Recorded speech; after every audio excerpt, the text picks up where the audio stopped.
आप यहाँ से अराफात को जाते हैं तो जो आपके बैग हैं वो आप मीना इमरजेंसी सिचुएशंस में आपको क्या करना चाहिए, इस पे मेरी तो यहाँ पे जो सबसे बड़ी मुश्किल पेश ये आती है वो मैं आपको बताना चाहूँगा कि लोग यहाँ पे आते तो एक रास्ते से हैं, लेकिन अच्छा खाने की बात आई है तो एक चीज़ मैं आपको और बताना चाहूँगा कि जब आप अजीज़िया से निकल के आते हैं मीना को, तो कुछ लोग होते हैं कि जो बहुत मैं प्रैक्टिकल मेरा तरीका होता है कि मैं जो भी यहाँ की प्रैक्टिकल चीज़ें हैं वो मैं आपके साथ शेयर करूँ। तो मुझे जहाँ तक पता है इंडियन हुजाज़ कराम को यहाँ का खाना। अस्सलाम वालेकुम रहमतुल्लाहि वबरकातुहू। मैं हूँ आफ्ताब मक्का अल मुकर्रमा से। दोस्तों, मक्का अल मुकर्रमा में हज की तैयारियाँ ज़ोरों शोरों से चल रही हैं और इंशाअल्लाह आज की वीडियो में हम लोग देखने वाले हैं कि मीना में हज की तैयारी किस तरीके से चल रही है। तो कोशिश करें जितना कम से कम सामान आप कैरी कर सकें मीना के लिए वो कैरी करें। जब आप यहाँ से अराफात को जाते हैं तो जो आपके बैग हैं वो आप मीना के खेमे में ही रहने दें। एक छोटा सा बैग ज़रूर कैरी करें जो कि आप अराफात को लेके जा सकें। उसमें क्या हो सकती हैं, उसमें कुछ आपकी दवाइयाँ हो सकती हैं, पानी की बोतलें, कुछ खाने पीने का सामान, और आपके मुज़दलिफ़ा में क़याम करना है तो चटाई वटाई हो गया। ये सारा सामान जो है आप अराफात को लेकर के जाएँ, बहुत ज़्यादा कैरी करने की ज़रूरत नहीं है। तो यहाँ देख सकते हैं ये मीना के जो खेमों के अंदर के जो रोड होते हैं उसको निकाल करके वापस से बनाया जा रहा है माशाल्लाह।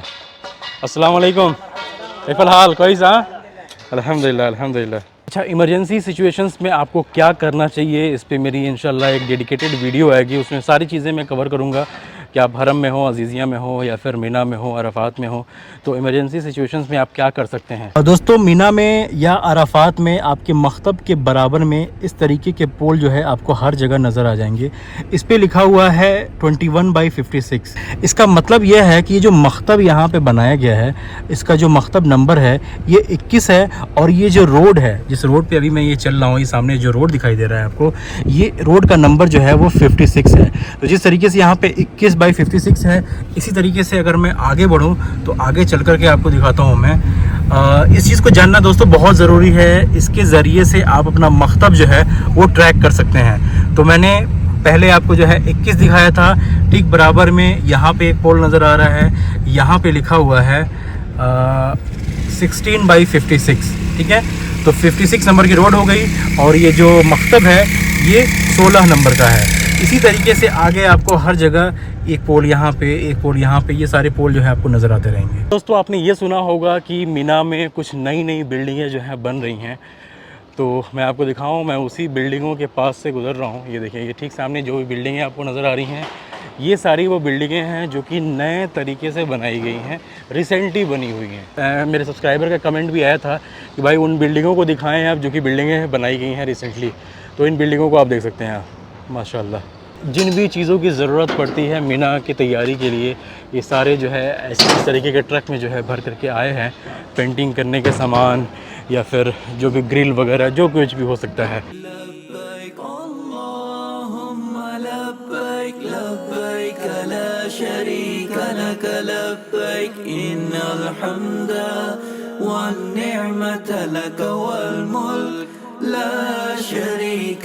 अल्लाह अल्लाह क्या होगा वो तवाफ का मंजर, अल्लाह अल्लाह क्या होगा वो तवाफ का मंजर, खुद की हवा मेरे साथ चल रही होगी, खुद की हवा मेरे साथ चल रही होगी। क्या तो दोस्तों, अल्हम्दुलिल्लाह यहाँ देख सकते हैं जमरात के बिल्कुल करीब हूँ मैं। ठीक सामने जो है मेरे जमरात है जिसकी रमी करने के लिए हुजाज़ कराम आते हैं। तो यहाँ पे जो सबसे बड़ी मुश्किल पेश ये आती है वो मैं आपको बताना चाहूँगा कि लोग यहाँ पे आते तो एक रास्ते से हैं, लेकिन सेम रास्ते से वो वापस नहीं जा पाते हैं। उनका रास्ता जो है डाइवर्ट कर दिया जाता है क्राउड को मैनेज करने के लिए। तो सपोज़ करें कि आप इन रास्तों से आ रहे हैं, तो इस साइड में आपके खेमे थे, ठीक सीधे जो है करीब 1-2 किलोमीटर दूर आपके खेमे थे। उन 2 किलोमीटर से आप चलते चलते चलते यहाँ पे आए, आपने रमी किया। आगे से जहाँ पे जो आखिरी जो शैतान है, जमरा अल अक़बा जिसे बोलते हैं, बड़ा शैतान, उसके बाद से आपका जो है आपको डाइवर्ट कर दिया जाएगा किसी और डायरेक्शन में। तो मुमकिन आप आगे से होते हुए इसके एडजेसेंट जो रास्ता है वहाँ से होते हुए आगे जाएंगे और फिर आपको अपना खेमा ढूंढना पड़ेगा। सबसे बड़ी मुश्किल यही पेश आती है हुजाज कराम को, जब रास्ते बदल जाते हैं, एक रास्ता बड़ी मुश्किल से वो याद करते हैं, जब रास्ते बदल जाते हैं तो उन्हें पता नहीं होता है भाई हमारा खेमा कहाँ है। इसमें दो काम आप कर सकते हैं। पहला काम ये, जो यंग लोग हैं वो तो सही सलामती के साथ इंशाल्लाह कैसे भी करके वो पहुँच ही जाएंगे। वो एक लोकेशन ले सकते हैं अपने खेमे का, अपने मकतब का, जिसके ज़रिए से उनके लिए आसानी होगी वहाँ तक पहुँचने के लिए। दूसरा चीज़ ये, मैं उन्हीं लोगों से कहना चाहता हूँ कि भाई जो बुज़ुर्ग लोग हैं, अगर आप अपने खेमे में पहुँच भी चुके हैं तो आप दूसरों की मदद करें। लोग यहाँ पे मुझे पिछले साल का या हर एक साल का मुझे याद है, लोग किस तरीके से रोते हैं, बिलखते हैं, अपने खेमे को ढूंढते रहते हैं। समझे कि सुबह से शाम हो जाती है, उनके खेमे नहीं मिल पाते हैं। कितनी अफसोस की बात है। इतने ढेर सारे लोगों के होने के बावजूद, इतने यंग लोग यहाँ पे आते भी हैं, लेकिन फिर भी जो है बहुत लोग कोशिश करते भी हैं भाई दूसरों की हेल्प करने के लिए। लेकिन यही मैं कहना चाहूँगा कि भाई दूसरों की खैर मदद करें, आप दूसरे जो परेशान हैं उनकी मदद करें, बस यही कहना चाहूँगा। अच्छा, इसमें एक दिक्कत ये पेश आती है कि जितने भी मकतब होते हैं वो एक साथ जुड़े होते हैं। जैसे कि एक मकतब के बाद दूसरा मकतब शुरू हो गया, दूसरे के बाद तीसरा मकतब शुरू हो गया, तो जो हमारी जो ख़वातीन होती हैं उनको पता नहीं होता है भाई सारे के सारे खेमे जो है एक जैसे नज़र आ रहे होते हैं। या फिर मर्द हजरात भी ये गलती करते हैं, जब वो लोग वॉशरूम जाते हैं तो वॉशरूम से लौटने के बाद से उन्हें समझ नहीं आता है कि भाई हमारा खेमा कौन सा है। सारे खेमे तो एक जैसे नज़र आ रहे हैं, तो वो भटकते भटकते एक मकतब से दूसरे मकतब पहुंच गए, दूसरे से तीसरे मकतब पहुंच गए, और उसके बाद से मुश्किल और बढ़ जाती है, क्योंकि दो मकतब के बाद समझे कि आप काफ़ी दूर चले जाते हैं। तो भाई इस चीज़ का ख्याल रखें आपको यहाँ के रास्ते थोड़े से एकदम याद करना पड़ेगा कि हम कहाँ से निकल रहे हैं, कहाँ को जा रहे हैं, कहाँ को वॉशरूम है, कहाँ पे इसका गेट है, क्योंकि गेट इसके जो है हर साइड में होते हैं। आगे के साइड में भी गेट होगा और इस साइड से बाहर निकलने के लिए भी गेट होगा। तो और ये सारे पर्दे जो है गिरे होते हैं, तो आपको और भी अंदाज़ा नहीं चलता है। तो भाई इस चीज़ का जो है ख़याल आप ख़ास तौर से रखें। और दूसरी चीज़ ये बताऊँ कि एक मकतब के लोगों को एक जगह ही ठहराया जाता है। जो लेडीज़ होती हैं उनको सेपरेट रखा जाता है, जो जेंट्स होते हैं उनको सेपरेट रखा जाता है।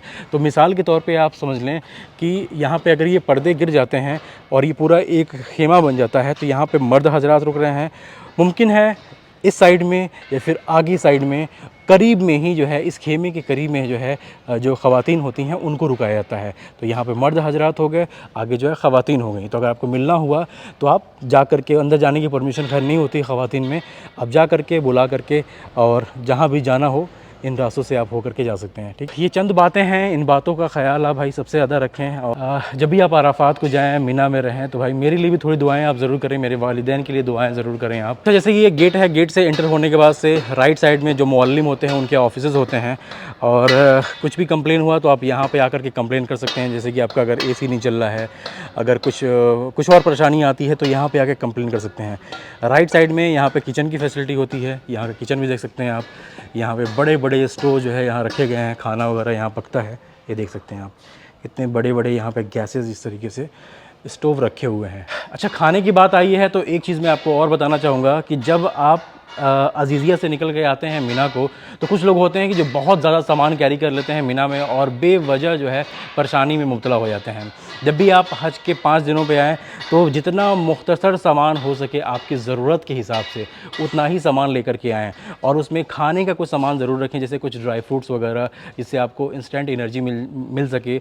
खजूरें वगैरह ज़रूर रखें आप। यहाँ का जो खाना होता है, मैं प्रैक्टिकल, मेरा तरीका होता है कि मैं जो भी यहाँ की प्रैक्टिकल चीज़ें हैं वो मैं आपके साथ शेयर करूँ। तो मुझे जहाँ तक पता है इंडियन हुजाज़ कराम को यहाँ का खाना बिल्कुल पसंद नहीं आने वाला है भाई। वो खाना आएगा, आपको मिलेगा, लेकिन आप शायद खा नहीं पाएंगे। तो आप अपने पास कुछ चीज़ें ऐसी रखें, खजूरें रखें, जिससे आपको इंस्टेंट एनर्जी मिलती है। भाई इस मीना में हमारे एक भाई मिले हैं यहाँ पे, ये गुजरात के रहने वाले हैं। भाई क्या नाम है आपका? साकिर भाई हैं, और यहाँ पे मीना में काम कर रहे हैं, तो यहाँ इनसे मुलाकात होगी। किस तरीके का काम करते हैं आप यहाँ पे, क्या काम है वैसे? STC में काम करते हैं। अच्छा, STC में जो भी यहाँ का नेटवर्क वगैरह का है, ये सारा चीज़ जो है आप देखते हैं? हम लोग देखते हैं। अच्छा, कौन सा नेटवर्क है जिसका नेटवर्क जो है सही तरीके से आता है मीना में, चाहे अराफात वगैरह में? यहाँ पे वैसे देखने जाएगी तो सभी अच्छा ही चलेगा, सब सही चलेगा। हाँ, लेकिन ज़्यादातर लोग यूज़ करते हैं STC। यहाँ भीड़ भी बहुत ज़्यादा होता है ना, तो थोड़ा सा नेटवर्क की प्रॉब्लम थोड़ी बहुत आती भी है, आती है इसमें। तो कैसा काम चल रहा है यहाँ पे? कुछ मीना माशाल्लाह अभी बहुत अच्छा चल रहा है। हाँ। अभी ये हज तक पूरा ख़त्म करेंगे काम। सिर्फ 5 दिन के लिए देखिए कितना ज़्यादा जो है काम यहाँ पे करना पड़ता है कि नहीं? इवन पेंटिंग का काम बचा हुआ तो पेंटिंग भी यहाँ पे करना पड़ता है। तो कितने कितने टावर हैं यहाँ पे वैसे पूरे मीना में? ऐसे लगभग देखने जाओगे तो ये ऐसे 200 है। 200 टावर हैं। हाँ। तो टोटल मान लें तो 500 टावर जो है पूरे मीना के एरिया में लगा होगा। मीना मुजदलिफा मीना के अंदर ये 200 है, आगे भी और होगी, मुमकिन 1000 के करीब तो हो जाएगा पूरा। मीना मुजदलिफा मिला करके 1000 टावर होंगे? हाँ 1000 भाई साहब, एसटीसी के सिर्फ? STC के। ओहो, बहुत बड़ा नंबर होता है तो। हाँ। तो चलें फिर, बस यही थी आज की वीडियो। उम्मीद करते हैं आपको वीडियो ज़रूर पसंद आया होगा। इस मेरे वीडियो को लाइक ज़रूर करें आप मेरा हौसला अफजाई करने के लिए। मेरे चैनल को सब्सक्राइब करें और अगर आप मुझसे रब्ता करना चाहते हैं तो सेम इंस्टाग्राम पे फॉलो करें, वहाँ मुझे मैसेज करें। तो चलें फिर, इंशाल्लाह मुलाकात होती है